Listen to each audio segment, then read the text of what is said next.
Hay un mal de la vida moderna en sociedad que ya comienza a atentar contra los montevideanos.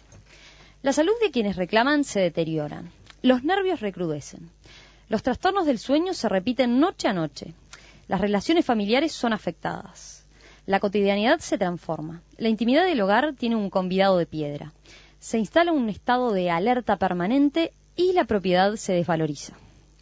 Todo esto ocurre cuando los vecinos se exponen a los llamados ruidos molestos.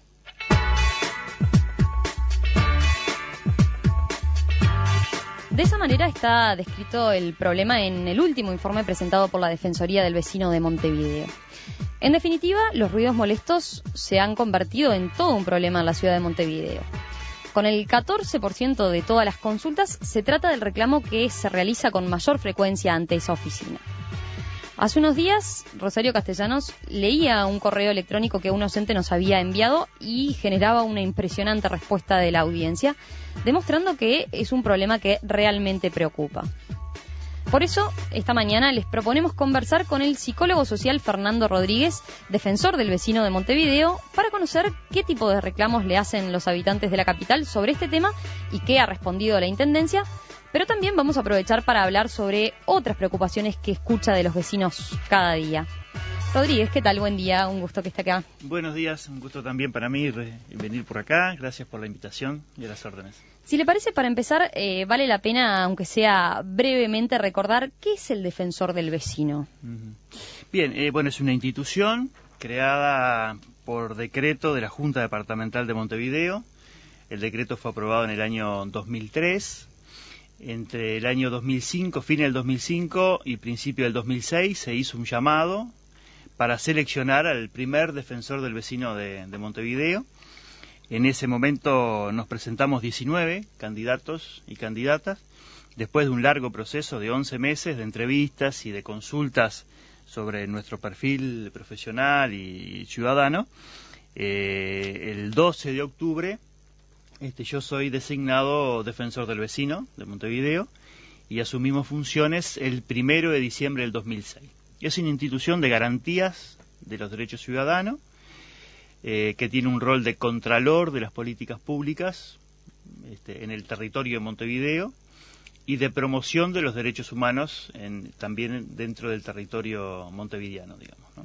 ¿Usted es un funcionario municipal, por ejemplo? No, yo soy un funcionario de la Junta Departamental. O sea, tengo un contrato de función pública de la Junta Departamental.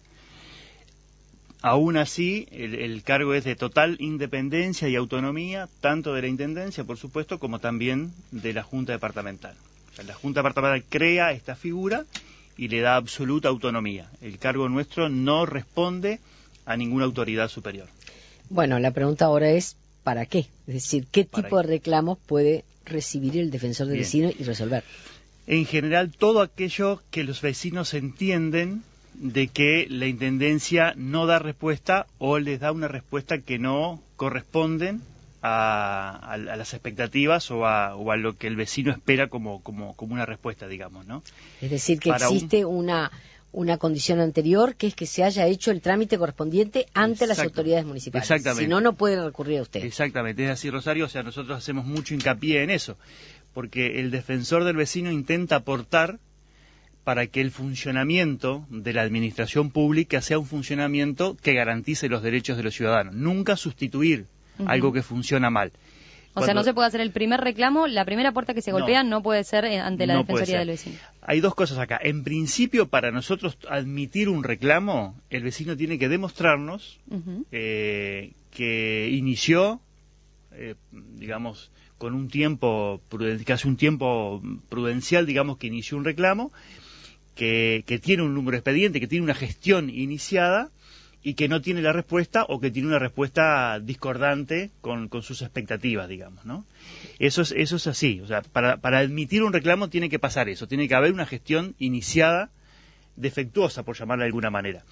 Lo que está pasando en los últimos tiempos es que los vecinos llaman, y esto a nosotros nos interesa mucho porque es una tarea preventiva que hace la Defensoría, muchas veces antes de iniciar un trámite llaman a la Defensoría para iniciar bien el trámite. porque a veces en la Intendencia los trámites bueno, pero para consultarlo, por ejemplo, ¿sirve? Es decir, para que usted los oriente en el sentido de ante quién tiene que hacer el reclamo, ante también quién y cómo, en qué oficina, de qué manera, con qué tipo de documento. Y eso para nosotros es una tarea que nos gusta mucho porque nos parece que es el componente más preventivo que puede aportar la Defensoría. Que no haya errores en el tránsito que hace el vecino, digamos. Porque ¿qué pasa? Cuando hay un error, esto la Intendencia debería detectarlo, pero no pasa eso. Cuando hay un error en la tramitación, en general la Intendencia, si lo detecta, no le avisa al vecino que se equivocó. Entonces el expediente queda en una oficina esperando que el vecino se dé cuenta de que cometió un error o que le falta un documento. Entonces nosotros también vamos como ocupando un lugar de asesoramiento y fortalecer al vecino para que haga bien sus trámites. En la medida que nosotros podemos articularnos en ese momento inicial, es muy probable que evitemos tener un reclamante. Y no es por no tener reclamante, sino que cuando tenemos reclamantes tenemos vecinos vulnerados en sus derechos. La otra pregunta inmediata es, lo que el vecino no logró, ¿por qué lo logra usted? Es decir, no fue atendido, le dieron largas o directamente, no le resolvieron el problema. ¿Qué fuerza tiene usted para interponerse y reclamar ante la Intendencia lo que no logró el vecino?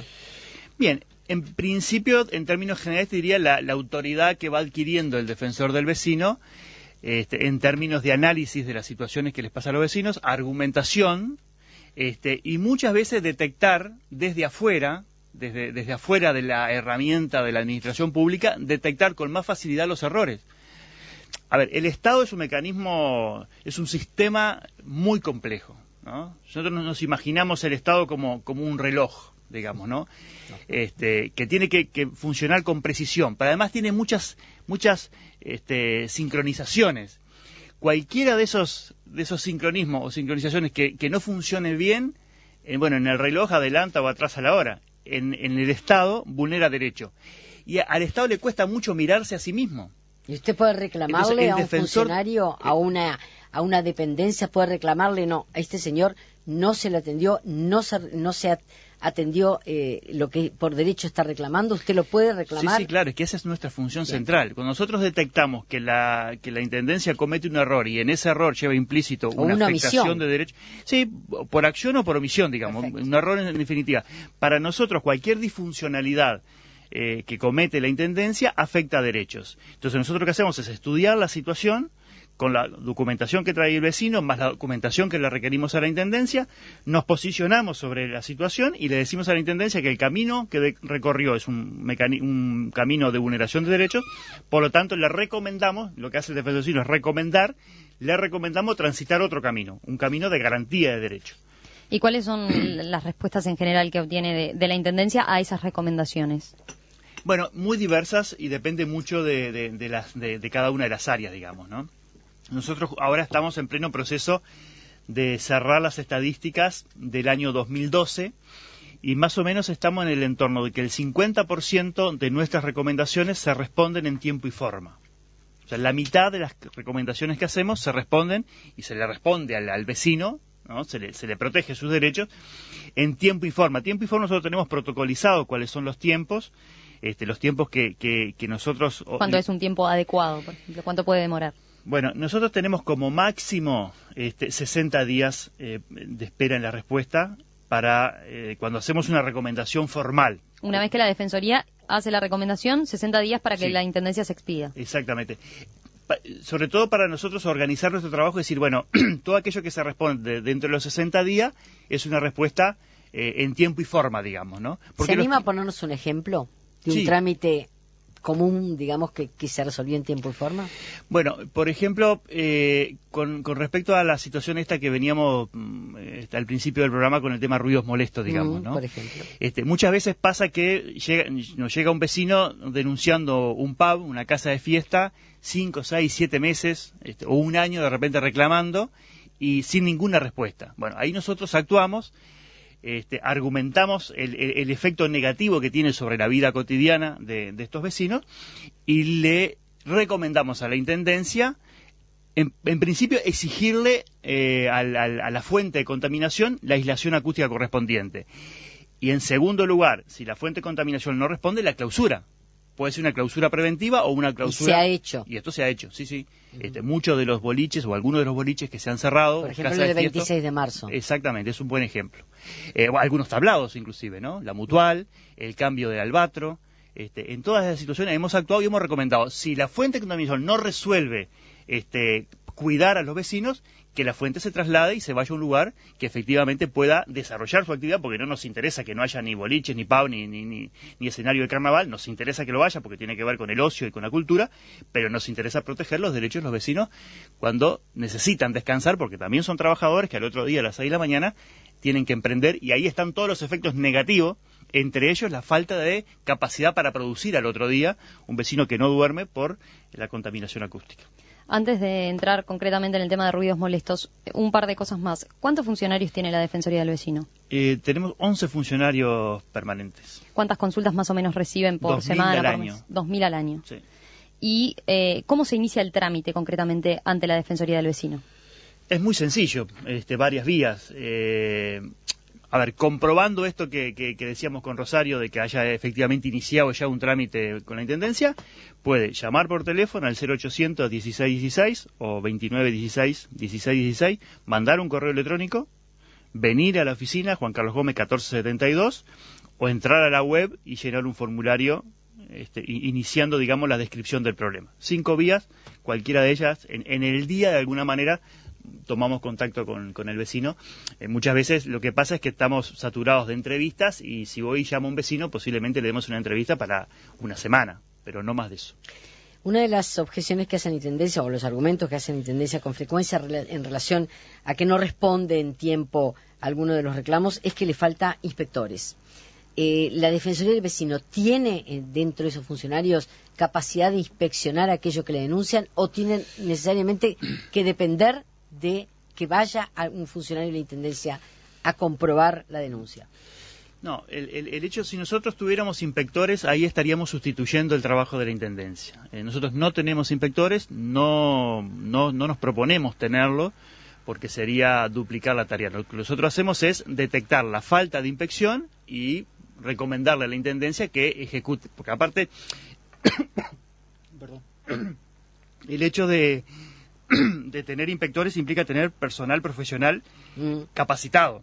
Claro. Nosotros no tendríamos esa capacidad, pero tampoco corresponde que una Defensoría del Pueblo ejecute inspecciones. Nosotros lo que hacemos es un acto presencial en el lugar del reclamo, no sustituyendo la inspección departamental o municipal, pero sí tomando contacto con el vecino fundamentalmente, con la situación, y muchas veces... Bueno, pero hay un informe de ustedes que dice, sí. Efectivamente, acá hay un problema, por favor atiéndanlo, sí, claro. o midan el nivel de ruido, por ejemplo. Nosotros lo que hacemos es, de alguna manera, una especie de inspección. De observación, claro. Claro. Lo que no manejamos son, en el caso de ruido molesto, que es complejo, lo que no manejamos es el tema de la instrumentación, el sonómetro y el acta, digamos, en donde se deja sentado, digamos, qué nivel de ruido se midió. Eso tiene que hacerlo la Intendencia, y nosotros, de alguna manera, nuestra presencia tiene mucho más que ver con un acompañamiento al vecino para decirle, estamos acá y vamos a seguir trabajando sobre esta situación, y vamos a recomendar que venga un inspector con los instrumentos adecuados para que mida el ruido.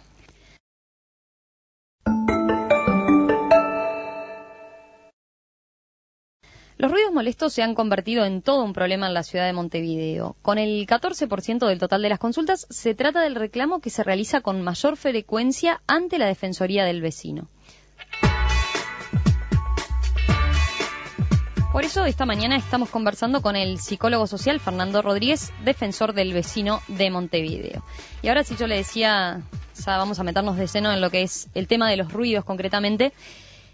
Y lo comentaba recién, ¿no? En el último informe presentado por su oficina en abril del 2012, el problema de los llamados ruidos molestos o contaminación sonora fue individualmente el que más registros tuvo, ¿verdad? ¿Qué cosas concretas denuncian los vecinos respecto a ruidos molestos? Bueno, hay varias cosas. Hay algunas fuentes que son las tradicionales en Montevideo, que estamos hablando del tránsito, digamos, de actividades de ocio, casa de fiesta, pub, carnaval. En tercer lugar, todo lo que proviene del ruido industrial y comercial, fábricas, grandes superficies que movilizan mucha mercadería. Y a partir del año 2010 se agrega una cuarta fuente en Montevideo con mucha presencia, que es el tema del ruido proveniente por las obras de construcción, en algunas zonas sobre todo, ¿no? Centro, Positos, Punta Carreta, Buceo, Malvin, lugares en donde de repente en una manzana hay 2, 3 obras en construcción, muchas veces trabajando prácticamente 24 horas al día y sin discriminar actividades ruidosas en determinadas horas, y eso ha generado, digamos, como bastantes reclamos en la Defensoría. Esas 4 fuentes serían las más comunes, digamos. Parecería que es bastante más sencillo ubicar las fuentes quietas que las que están en movimiento. Exacto. Por ejemplo, en las obras en construcción tienen un horario establecido por reglamento de la Intendencia, ¿no? No, por la Intendencia no. El único horario establecido está en función de la protección del trabajo de los trabajadores, que es un acuerdo, digamos, y lo establece... ¿Se puede utilizar un martillo neumático a las 6 de la mañana? Desde el punto de vista reglamentario, sí. No hay nada que lo prohíba específicamente para la construcción. Lo que por analogía se puede aplicar, y la Intendencia empieza a aplicarlo, es tomarlo como generación de ruidos molestos. Claro. Pero como no es posible aislar un martillo neumático, solo es posible cambiar el horario de esa actividad, uso, claro. No es sencillo. O sea, no hay ninguna reglamentación explícita para regular actividades ruidosas en las obras de construcción. Porque, por ejemplo, tengo entendido que en las zonas balnearias como Punta del Este se estableció un horario que no se pueden comenzar las obras antes de determinada hora, y en ¿no? la temporada no se hacen obras. Claro, En la temporada se suspenden las obras. Sí. Montevideo eso no lo tiene, no hay ningún elemento de regulación. Yo creo que podría, y en algunos casos se ha hecho, medirse como un ruido molesto. Lo que pasa es que, claro, cuando la Intendencia mide ruido molesto en otro tipo de fuente, lo que ordena la Intendencia es la aislación de esa fuente. Pero no se puede aislar una obra de construcción. Pero se puede poner el horario. Pero se puede poner un horario. Un docente el otro día nos planteaba, cuando comentábamos este tema de los ruidos molestos, decía: durante años tuve que soportar al lado de mi casa que arrancaran a trabajar todos los días a las 6 o 7 de la mañana con gritos, maquinaria pesada, taladros, martillos. ¿Qué puede hacer un vecino ante esto? Ahora, ¿pero es una obra de construcción o es un comercio...? No, aparentemente una obra en construcción. Bueno, lo que veníamos diciendo, no hay mucha cosa para hacer. Nosotros lo que hemos intentado en algunos casos es el proceso de mediación, de conversar con el capataz de la obra, con el arquitecto responsable, para, acercarle la información, digamos, de que los vecinos están siendo molestados por el horario de algunas actividades más ruidosas de la obra, y en la medida de la organización de su trabajo, que ponga en otros horarios las actividades más ruidosas. De todas formas, hay algunos ruidos en la construcción que son prácticamente inevitables, que hacen ruido siempre, digamos, ¿no? ¿Qué resultados han tenido con estas mediaciones? Pocos. ¿Y no tiene usted, en su condición de defensor del vecino, la potestad de proponer establecer horarios? Sí, tendríamos la potestad. Ahí lo que estamos... generales, digo, ¿no? No para una obra en particular. Lo que pasa es que lo que se necesita ahí es una legislación. Claro, pero no se puede proponer a la Junta. Sí, se puede proponer a la Junta. O sea, habría que legislar sobre el tema contaminación acústica de las obras en construcción. Eso es una tarea pendiente, digamos, tanto nuestra como de la Junta Departamental.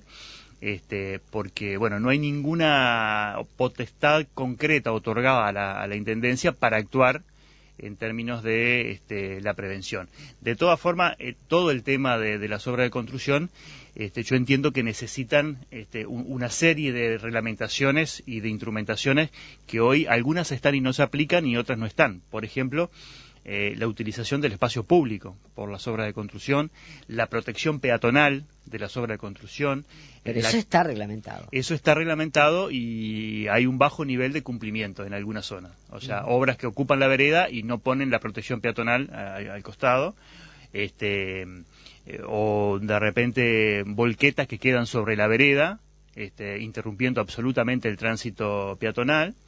O carga o descarga de materiales sin la protección debida, en la eso calle. Se puede denunciar y eso se puede denunciar y ahí la Intendencia debe actuar y tiene todos los mecanismos para actuar. Nosotros en algún momento iniciamos un relevamiento en Pocitos y Punta Carreta y nos daba que más de la mitad de las obras incumplían con algunas de estas normas, digamos, ¿no? O no tenían la protección peatonal, o irrumpían el pasaje peatonal con volquetas, o el estacionamiento por mucho tiempo de camiones fuera de los horarios permitidos, o sea, una serie de cosas que ocasionan mucho disturbio y generan inseguridad y riesgo, digamos, para los peatones del entorno.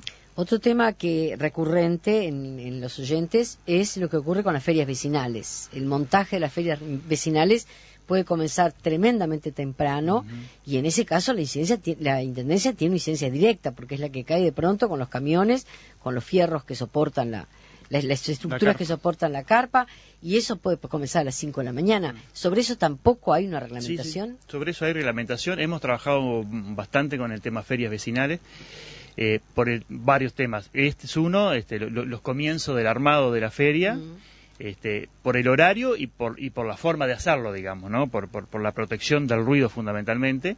El final de la feria, sobre todo por la basura que queda, ahí los feriantes son responsables de dejar la basura de su entorno, de su lugar, en bolsas, y la Intendencia recoger las bolsas después que se levanta la feria. Esto no siempre se hace, en algunas ferias se cumple muy bien, en otras muy mal, no se cumple, y cuando viene la Intendencia, las bolsas no están, o sea, la basura no está levantada en bolsa, y por lo tanto es muy probable que quede por algunos días los restos de verdura y fruta, que es lo que más genera basura y olores, en la calle. Y lo otro que hemos trabajado muchísimo también con el tema feria, con buen resultado, no óptimo todavía, pero con buen resultado, es el traslado de la feria. En general los vecinos lo que proponen es un traslado periódico, y nosotros hemos hecho propuestas y recomendaciones de que cada 3 años todas las ferias de Montevideo se trasladen, que cada feria tenga 2 circuitos posibles, y que cada 3 años, sin mediar reclamo ni denuncia a los vecinos, planificadamente esa feria se cambie, rote, y bueno, que liberar, digamos, a los vecinos que hoy la tienen al frente de su casa, liberarlos por 3 años, en el entendido que 3 años después volvería ahí, digamos, porque es muy difícil encontrar más de 2 circuitos posibles, porque tienen que ver con el tema del tránsito, con el tema de centros educativos, con una serie de cosas que hay que tener en cuenta para definir dónde instalar una feria. Pero nosotros nos reafirmamos en que las ferias tienen que rotar cada 3 años, y hemos hecho propuestas en este sentido. Vayamos, si le parece, a algunos otros ejemplos concretos del tema de contaminación sonora, porque uno de los problemas más graves, si hablamos de este tema, es el ruido del tránsito, y de hecho se ve claramente en los mensajes de los oyentes. ¿Qué tipo de reclamos se han presentado sobre este tipo de problemas? Ruidos vinculados al tránsito. Bueno, a ver, algunos de los reclamos más concretos están vinculados a lugares, por ejemplo, donde hay repartos de mercadería en moto, ¿no? Vecinos que viven cerca de una roticería, de una pizzería, de lugares en donde en las noches trabajan 8, 10, 12, 14 motos. Muchas de ellas no están en condiciones, desde el punto de vista de la aislación acústica, o sea, tienen el caño de escape tuneado o suelto, o sin caño de escape, o reforzado en términos de roncadores y demás, digamos, ¿no? Entonces, muchas de las quejas de los vecinos vienen en función de esa situación concreta. En otros casos, en algunos casos vinculados a los barrios, a veces algunos barrios periféricos de Montevideo, es por el tránsito de camiones. Calles internas, me estoy acordando por ejemplo ahora de Osvaldo Cruz, que es una calle que conecta Boulevard Artigas con 8 de octubre, por ejemplo, ¿no? Y Osvaldo Cruz es una calle de barrio, es una calle chica, angosta, tradicionalmente una calle tranquila, y hoy por hoy, de hace un tiempo, eso se ha tornado una conexión con 8 de octubre. Inclusive gente que viene desde los accesos, agarra Boulevard Artigas, la zona ahí del edificio Libertad, Avenida Varela, y después de Avenida Varela, que se corta, de hecho Avenida Varela estaba proyectada que terminara en 8 de octubre, pero esa obra nunca se hizo, en Camino Maldonado, entonces el corte es por Osvaldo Cruz. Entonces es un tránsito de camiones, inclusive camiones transportando madera. ¿Y esas situaciones han tenido algún tipo de solución? En realidad eso empieza a ser una solución en principio prohibiendo la circulación de determinado porte de camiones y exigiéndoles que hagan ese tránsito por la perimetral norte. Eso es un tema que se está aplicando y que la Intendencia debe continuar, digamos, con la exigencia de, creo que son 24 toneladas, que se prohíbe la circulación en esa zona de esos camiones.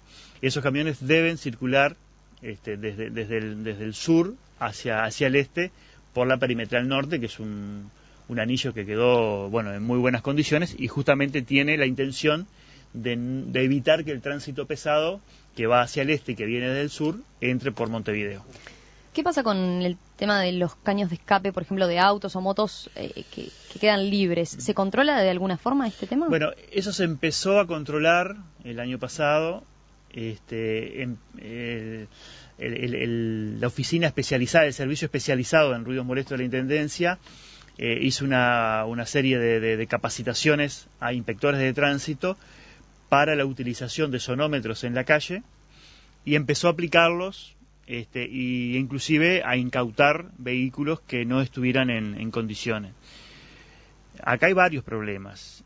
En principio, hay una norma Mercosur vinculada al tema de ruidos vehiculares. Esta norma establece una serie de parámetros de ruidos máximos en determinadas condiciones de medición. El problema que tiene Uruguay es que una moto que sale de un comercio 0 kilómetro ya sale con niveles de ruido superiores a lo que establece la norma Mercosur, algo así como hay como una diferencia de 10 decibeles. No quiero equivocarme, pero creo que la norma Mercosur establece 77 decibeles máximos, y una moto 0 kilómetro de 100 o 125 centímetros cúbicos sale al mercado haciendo un ruido en las mismas condiciones de 88 decibeles. ¿Y sobre eso no se puede intervenir? Claro. Bueno, ahí lo que tiene que hacer el país es legislar o cumplir ese acuerdo con Mercosur. Pero además de que sale a la calle con 88 decibeles, en general se modifica, y mucha gente le modifica de tal forma que aumenta muchísimo, esos 88 decibeles pueden ir a 100, 110. Entonces ahí estamos con un problema de aplicación legal que habría que exigir, evitar o prohibir la venta de vehículos, de motos en este caso, que superen los 77 decibeles, que es el acuerdo Mercosur, que es un acuerdo estudiado de distintos puntos de vista, que nos parece razonable. Y encima, después se modifica, por lo tanto las motos en la calle andan a niveles muy, muy altos de ruido. Hay otro tema que también, por lo pronto yo lo he notado, que en algunas esquinas de Montevideo, en particular sobre 18 de julio, recuerdo la vez que me paré en 18 y Paraguay, el ruido es insoportable, pero de pronto por el funcionamiento de allí de una parada de ómnibus que acumula muchos ómnibus, de manera que la frenada y la puesta en marcha naturalmente supone una sucesión permanente de ruidos más allá de lo soportable.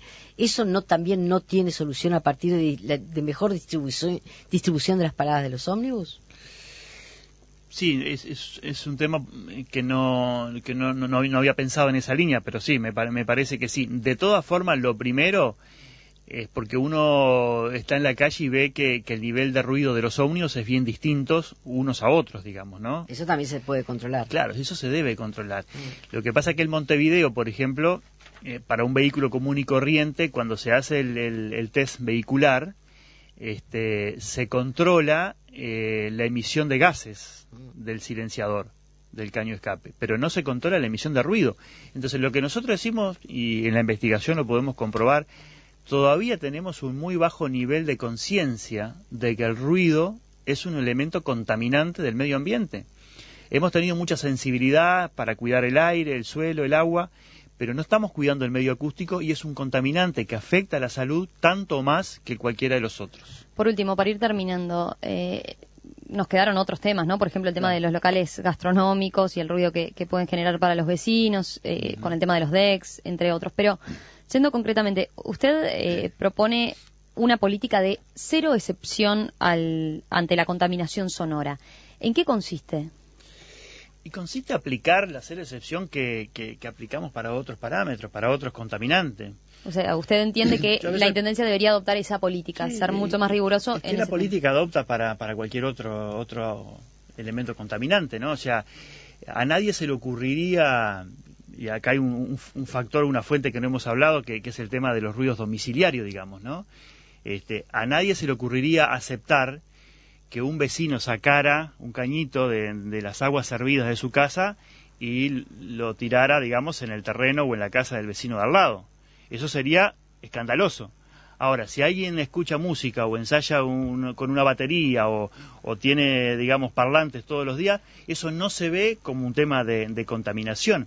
Entonces decimos, tolerancia cero porque estamos hablando de un tema que enferma a la gente. Entonces no podemos hablar de tolerancia a un factor. Bueno, ¿enfermamos un poquito? ¿Aceptamos enfermar un poquito? No, enfermar nada, cero. O sea, el ruido enferma a la gente. Y está comprobado científicamente, y hay gente que se trata psiquiátricamente por lo que le afecta el ruido, o de un vecino que escucha permanentemente en horas impropias música o un televisor o determinados tipos de ruido, o porque está al lado de una empresa o porque está al lado de una casa de pub. Esa gente se enferma. Entonces no podemos, frente a la enfermedad, protección absoluta. Usted no es un funcionario municipal, pero de alguna forma está nombrado y elegido por la Junta Departamental. ¿Cómo evalúa el hecho de que usted tiene muchas veces que enfrentar, hasta no solamente con propuestas, sino con críticas al mismo, digamos, cuerpo que lo ha elegido? ¿Ha tenido suerte o ha tenido que limitarse en su protesta en algún caso? No, limitarme no. Lo que sí hay que encontrar las estrategias necesarias para lograr lo que uno pretende. Entonces, yo no pretendo estar peleado con la administración, pretendo que la administración cambie en favor de los vecinos.